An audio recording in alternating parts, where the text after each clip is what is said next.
इस समय मनीषा हत्याकांड को लेकर पूरे देश में आक्रोश और दर्द का माहौल चल रहा है। हर किसी को पता है कि मासूम मनीषा के साथ कितना दर्दनाक हादसा हुआ है। 19 साल की मासूम की कितनी बेरहमी से हत्या की गई और इस केस ने एक नया मोड़ लिया है। अब सरकार और प्रशासन का कहना है कि ये कोई हत्या नहीं बल्कि एक सुसाइड केस है।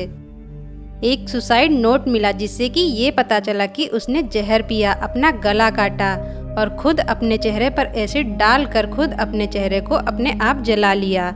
आप खुद सोच कर देखिए, क्या कोई अपने साथ इतनी हैवानियत कर सकता है।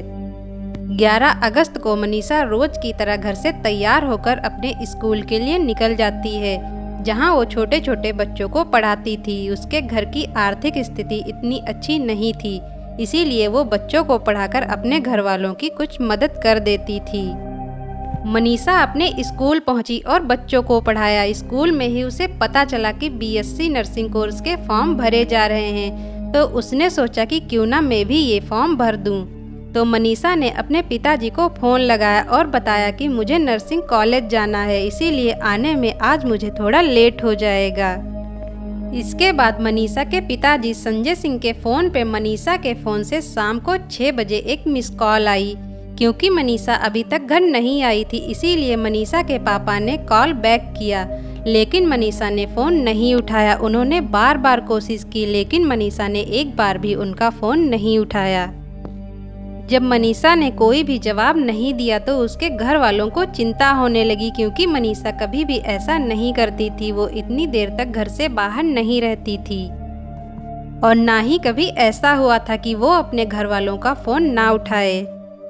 इसीलिए मनीषा के घर वाले पुलिस के पास गए रिपोर्ट लिखवाने के लिए, लेकिन पुलिस ने उनकी बातों को सीरियस नहीं लिया और ऐसी रिपोर्ट लिखने से मना कर दिया। पुलिस ने कहा कि मनीषा को गए हुए ज़्यादा समय नहीं हुआ है, हो सकता है वो घर से किसी के साथ भाग गई है और शायद वो 1-2 दिन में घर वापस लौट आए। लेकिन मनीषा के घर वालों को यकीन था कि मनीषा कोई भी ऐसा काम नहीं कर सकती, इसीलिए मनीषा के घर वालों ने पुलिस पे काफ़ी दबाव डाला। तब जाकर पुलिस ने उसकी मिसिंग रिपोर्ट लिखी। इसके बाद जब पुलिस ने छानबीन की तो जिस स्कूल में मनीषा पढ़ाती थी वहां का सीसीटीवी कैमरा चेक किया गया, तो पता चला कि मनीषा यहां से 1:58 पर निकल गई थी। इसके बाद पुलिस बीएससी नर्सिंग कॉलेज गई जहां मनीषा को जाना था, और जब पुलिस उस प्राइवेट कॉलेज में पहुंची तो वहां पे 3 लोग मौजूद थे जिन्होंने ड्रिंक की हुई थी।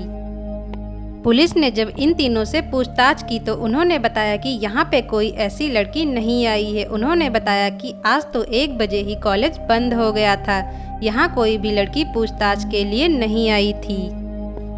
जब मनीषा के पिता ने कहा कि कॉलेज का सीसीटीवी फुटेज चेक करो, सब पता चल जाएगा, तो कॉलेज के लोगों ने बताया कि जिस रूम में कंप्यूटर रखा है वो रूम लॉक है। अगर आपको सीसीटीवी फुटेज चेक करना है तो आप कल सुबह आ जाइए। पुलिस ने भी इसे ज़्यादा सीरियस नहीं लिया और वो लोग वहाँ से चले आए। 13 अगस्त 2025 की सुबह दाढ़ी लक्ष्मण गांव के एक किसान ने पुलिस को ये सूचना दी कि सिंघानी गांव के नहर के पास एक लड़की की लाश पड़ी हुई है। पुलिस ने वहां जाकर अपनी छानबीन शुरू की तो पुलिस को ये पता चला कि ये कोई और नहीं बल्कि मनीषा ही है। मनीषा के शव को देखने के लिए बहुत लोग आए थे। ये कोई नेचुरल मौत नहीं थी। सभी लोगों का यही कहना था कि मनीषा की बहुत ही बेरहमी से हत्या की गई है। उसका गला काटा गया था और उसके चेहरे पर तेजाब डालकर उसके चेहरे को जलाया गया था। जब मनीषा के घर वालों ने उसकी लाश को देखा तो उसके घर वालों ने कहा कि हम इसका अंतिम संस्कार तभी करेंगे जब आप हमारी बेटी के कातिल का पता लगाएंगे और उसे सजा दिलाएंगे। अब सभी के मन में यही सवाल था कि आखिर मनीषा के साथ ऐसी दरिंदगी किसने की है, और वहाँ पे काफ़ी भीड़ इकट्ठा होने लगी। भीड़ का गुस्सा देखते हुए पुलिस ने उस पूरी जगह को सीज कर दिया और मनीषा की बॉडी को भिवानी के सिविल हॉस्पिटल में पोस्टमार्टम के लिए भेज दिया। सभी के अंदर इस बात को लेकर गुस्सा बढ़ रहा था कि पुलिस ने अगर पहले से ही इस मामले को सीरियस लिया होता तो शायद मनीषा आज जिंदा होती। को 6:26 पे 11 तारीख को मेरे पास उसकी मिस कॉल आई है तो मिस कॉल आई है तो मेरे को डर हो गया कि भाई गुड़िया घर पे तो पहुंची नहीं, क्योंकि पहले ही पता लग चुका था हमें कि घर नहीं पहुंची है। 6:26 पे उसकी मिस कॉल आई है, तो मैंने वहाँ से बस पकड़ी है, लुहारू से 7 वाली बस लास्ट है, वो बस पकड़ के मैं सिंगानी पहुँचा। सिंगानी पहुँच कर के मैं बस स्टैंड से उतर के मैंने पापा जी को कॉल किया है, उनसे पूछा मैं पापा पुलिस को इन्फॉर्म दे। धरने पर बैठे लोगों के जुबान पर बस एक ही सवाल था कि उन्हें मनीषा के लिए इंसाफ चाहिए। इंडिया में तो कोई लड़की सेफ नहीं है, कोई भी नहीं। पहले भी हुआ, अब भी हो रहा है और ये होता ही आ रहा है। हर 15 अगस्त के टाइम पे ही होता है। पिछला भी ऐसे ही हुआ था, 15 अगस्त के टाइम पे ही हुआ था, जो डॉक्टर मोमिता के साथ हुआ था उसके साथ, और ये भी 15 अगस्त के टाइम पे ही हुआ। ये गलत हो रहा है। इंडिया वालों प्लीज आप भी कदर करो, समझ जाओ, अपनी बहन बेटियां बचाओ। और लोग मैं यही कहना चाहती हूँ कि मोदी जी प्लीज जैसे हमारी बहन बेटी के साथ हुआ है उनको इंसाफ दिलवा दो, बस उसको फांसी हो जाए। वो तब तक नहीं रुकेंगे जब तक मनीषा के कातिलों को सजा नहीं मिल जाती। इसके बाद 18 अगस्त को पुलिस ने बताया कि उन्हें मनीषा का एक सुसाइड नोट मिला है, जिसमें ये लिखा है कि मनीषा ने अपनी जान खुद ली है। जबकि मनीषा की बॉडी को देखकर साफ पता चल रहा था कि ये एक हत्या है, ना कि एक सुसाइड, क्योंकि कोई भी अपने चेहरे को तेजाब डालकर नहीं जला सकता और ना ही अपने गले को काट सकता है। ये तो सच्चाई छुपाने के लिए कुछ और ही बताया जा रहा है। इसके बाद हरियाणा के लोग सड़कों पर उतर आए और धरना देना शुरू कर दिया। जब सरकार पे काफ़ी ज़्यादा प्रेशर होने के बाद उन्होंने इस केस को सीबीआई को सौंप दिया।